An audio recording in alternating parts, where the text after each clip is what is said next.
Hey guys, Jessica here to answer the question, does Japan have the best snow in the world? As I was getting ready to head to Japan, more and more people started talking to me about the snow and telling me how amazing it was and asking if I was going snowboarding. And I was like, Japan?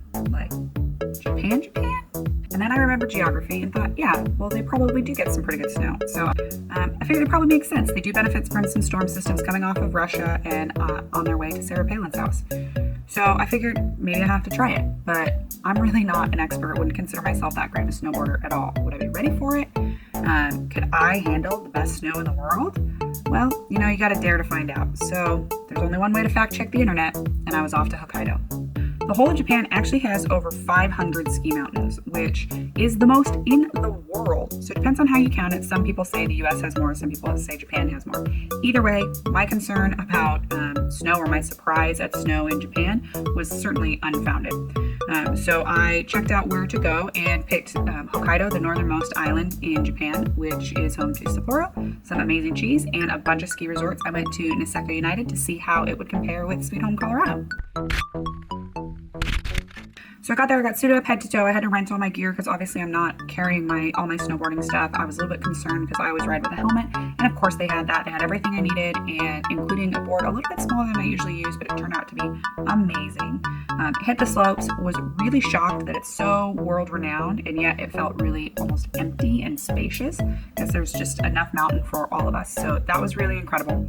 I'm used to Colorado and Vail Resorts, which has the Epic Pass and kind of some technology. So I thought, oh, what's this going to be like? But then again, remembered it's Japan, so really cool electronic gates. And the amazing part is they have these windscreens that drop down over you and protect you while you're on the lift. All right, I am on one of the quad lifts here at Niseko, and the pretty amazing part about it is there's these wind guards.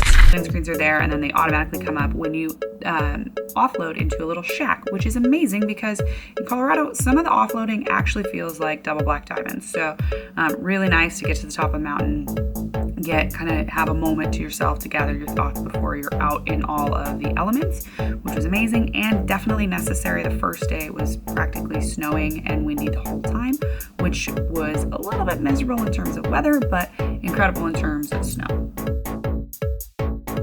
I was really excited that I hadn't fallen all day, but then I realized I was feeling a little bit too cozy in my comfort zone, so I decided to hit the park. And I've never done that before, but the park there was really approachable. There were a bunch of big jumps and then some smaller ones. I watched a ski school practicing. And when I say I hit the park, I really mean I spent most of the time watching amazing snowboarders and skiers do really cool stuff. And then when they were all out of sight, I got the courage to try it a little bit myself. Unfortunately, I don't have any footage of that because I figured that trying to document my first jumps and everything was either going to result in a broken camera or ribs or both. So sorry, no shots of that, but you can imagine it. I fell a lot. The second day the weather was better and the top of the mountain actually opened up for the first time in 5 days, which meant it was a bluebird day and the powder was absolutely incredible. The steepest and toughest terrain in my life, and I definitely fell a lot. But when it's that fluffy, who cares?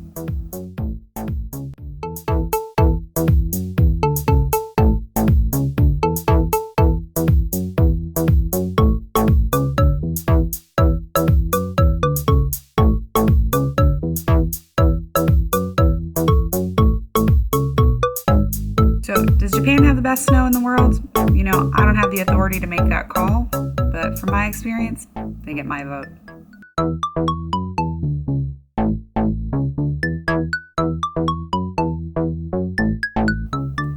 Thanks for watching.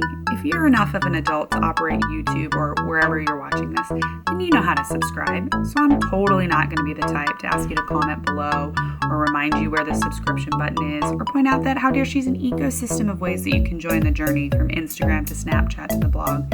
It's not my style. So